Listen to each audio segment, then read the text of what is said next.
ஹாய்ங்க, நேற்று ஒரு வீடியோ போட்டிருந்தேன். இந்த மாதிரி நெக்கில் வந்து எக்ஸ்ட்ராவாக ஒரு கிளாத்து கொடுத்து அடிக்கிற ஒரு வீடியோ. சில வியூவர்ஸ் வந்து இது ஏன் அடிக்கணும், மற்ற டிசைன் கிளாத்துக்கும் எப்படி அடிக்கணும், காரணம் என்ன அப்படிங்கிற மாதிரி கேட்டிருந்தீங்க. உங்களுக்காக தான் இந்த வீடியோ. இது வந்து ஏன் அடிக்கிறோம் அப்படின்னு பார்த்தீங்கன்னா, சில கிளாத்தில் வந்து நம்ம வந்து கேன்வாஸ் வைக்க முடியாது. உதாரணத்துக்கு அதில் காமிச்ச மாதிரி இது இந்த மாதிரி எம்ப்ராய்டிங் போட்டோம். இந்த எம்ப்ராய்டிங் போட்டதை வந்து நம்ம கிராஸ் பீஸ் கொடுத்து அடிக்கிறதோ மேலே வந்து பட்டி கொடுத்து அடிக்கிறதோ நம்ம செய்ய முடியாது. அப்படிங்கும்போது இதை வந்து அப்படியே அடித்து திருப்பணும் அப்படின்னோம்னா ஃப்ரண்ட்டில் வந்து ஷேப் வராது. இல்லை அப்படியே கொஞ்ச நாள் நம்ம யூஸ் பண்ணோம்னா இந்த கட்டி இருக்கிற இடத்துல எல்லாம் சீக்கிரமாக கிழிஞ்சு போயிடுது அப்படிங்கிற இந்த கம்ப்ளைண்ட் எல்லாம் வரும் உங்களுக்கு. அந்த மாதிரி வரும். அப்படிங்கும்போது இதுக்கு நம்ம கேன்வாஸ் கொடுத்து அடிக்கிறதோ மேலே துணி கொடுத்து, இப்போ என்னன்னா, இப்போ இந்த 2 கிளாத்தை வந்து நான் மேலே தைச்சிருக்கேன் அப்படின்னு வச்சுக்கோங்களேன். இது மேலே நம்ம எக்ஸ்ட்ராவாக வந்து என்ன பண்ணுவோம், இப்படியே தைக்காம இதுக்கு மேலே ஒரு லைனிங் கிளாத்தை வச்சு மடிச்சு தைச்சிட்டு இந்த பக்கம் ஹெம்மிங் பண்ணிட்டு இருப்போம். அது நமக்கு எக்ஸ்ட்ரா ஒர்க் தான். கேன்வாஸ் வச்சு நம்ம தைச்சாலும் அதுவும் நமக்கு எக்ஸ்ட்ரா ஒர்க் தான். ஆனால் சில பிளவுஸுக்கெல்லாம் பார்த்தீங்கன்னா நமக்கு வந்து இந்த மாதிரி எக்ஸ்ட்ரா ஒர்க்குக்கு வந்து ஒரு 10 ரூபா 20 ரூபா எக்ஸ்ட்ராவாக நம்ம சார்ஜ் பண்ண முடியாது. அதே சாதா பிளவுஸோட ரேட்டு தான் நம்ம வாங்க முடியும். அப்படி இருக்கும்போது அந்த ஒர்க்கெல்லாம் நமக்கு எக்ஸ்ட்ராவாக தான் ஆகும். அதை வந்து கரெக்ட் பண்ணணும். ஆனால் அதுக்கான செலவும் நமக்கு இருக்கக்கூடாது. அப்படிங்கறதுக்கான ஒரு சொல்யூஷனை தான் இது பண்ணிட்டு இருக்கோம்.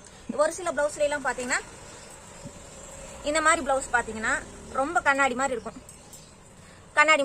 இந்த மாதிரி பிளவுஸ்க்கெல்லாம் வந்து ரவுண்ட் நெக் அடிச்சுக்கோங்க அப்படின்னா கேட்க மாட்டாங்க. இல்லை ரவுண்ட் நெக் அடிச்சோம்னாலும் இதே மாதிரி கிராஸ் பீஸ் கொடுக்காம இப்படி திருப்பி அடிச்சிட்டோம்னு வச்சுக்கோங்களேன். கிராஸ் பீஸ் கொடுக்காம இப்படியே திருப்பி அடிச்சிட்டோம் அப்படின்னோம்னா ஃப்ரண்ட்ல வந்து அந்த கிராஸ் கட்டு போட்டிருப்போம் இல்லையா ஃப்ரண்ட்டுக்கு, அது வந்து கொஞ்சம் இழுத்துட்டு போன மாதிரி வரும். ஷேப்ல கரெக்டா நிற்காது.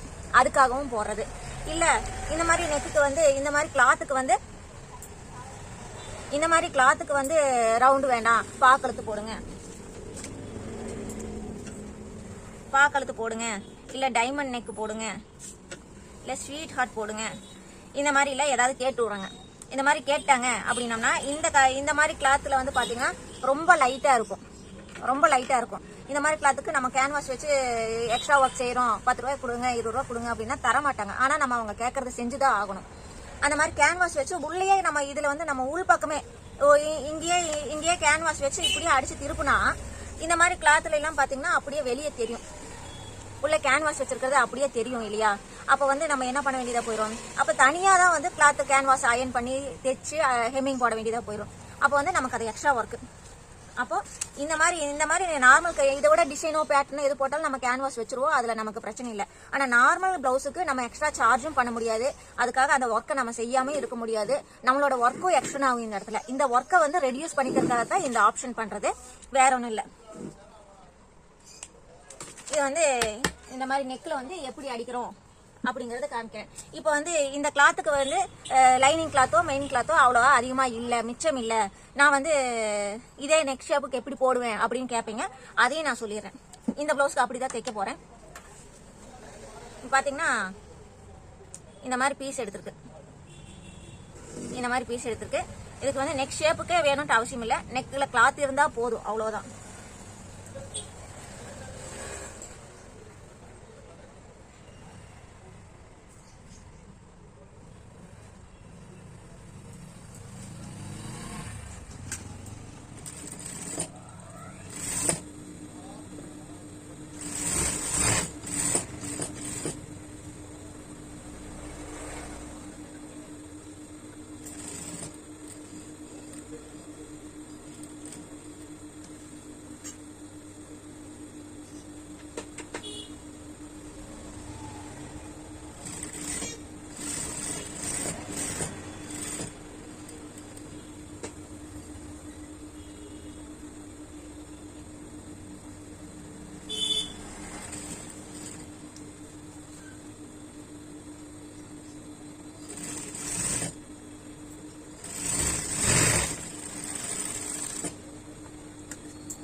இப்போ வந்து இதே கலர் கிளாத்லயே நம்ம அடிச்சு திருப்பறனால உள்ள கேன்வாஸ் வச்சிருக்கோமோ எக்ஸ்ட்ரா கிளாத் வச்சிருக்கோமோ எதுவுமே வந்து வெளியே தெரியாது.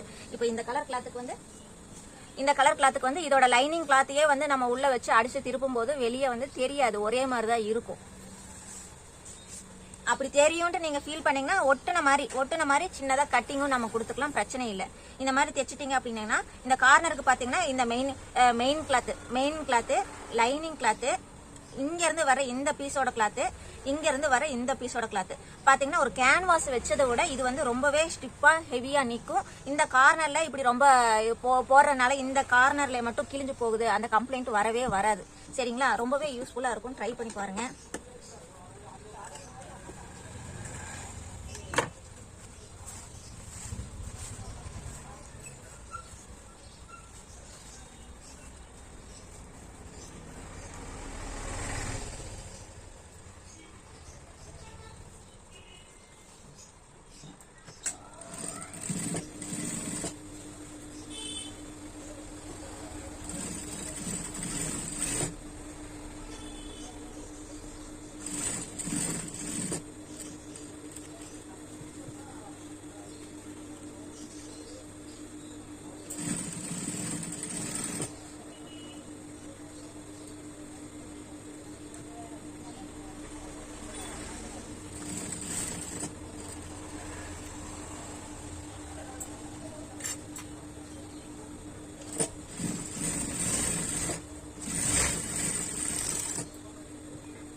இப்போ இந்த மாதிரி அடிச்சு திருப்பதுனால பாத்தீங்கன்னா பின்னாடி வந்து கிளாத் உள்ள இருக்கிறதே தெரியாது, கேன்வாஸ் வச்ச மாதிரியே தான் இருக்கும் உங்களுக்கு. அது இல்லாம இந்த கார்னர்ல கிழிஞ்சு போற கம்ப்ளைண்டே வராது. டபுள் ஸ்ட்ராங் இல்ல, ட்ரிபிள் ஸ்ட்ராங் இல்ல, 10% ஸ்ட்ராங்குங்கிற மாதிரி ரொம்ப ஸ்ட்ராங்காவே இருக்கும் உங்களுக்கு. இது வந்து ஷேப் மாறாமையும் நல்லா பிடிச்சிக்கும், இந்த இடத்துல கார்னர் கிளாத் கிழிஞ்சு போகாமையும் நல்லா பிடிச்சிக்கும். இந்த தகவல் ரொம்ப யூஸ்ஃபுல்லா இருக்கும்னு நினைக்கிறேன்.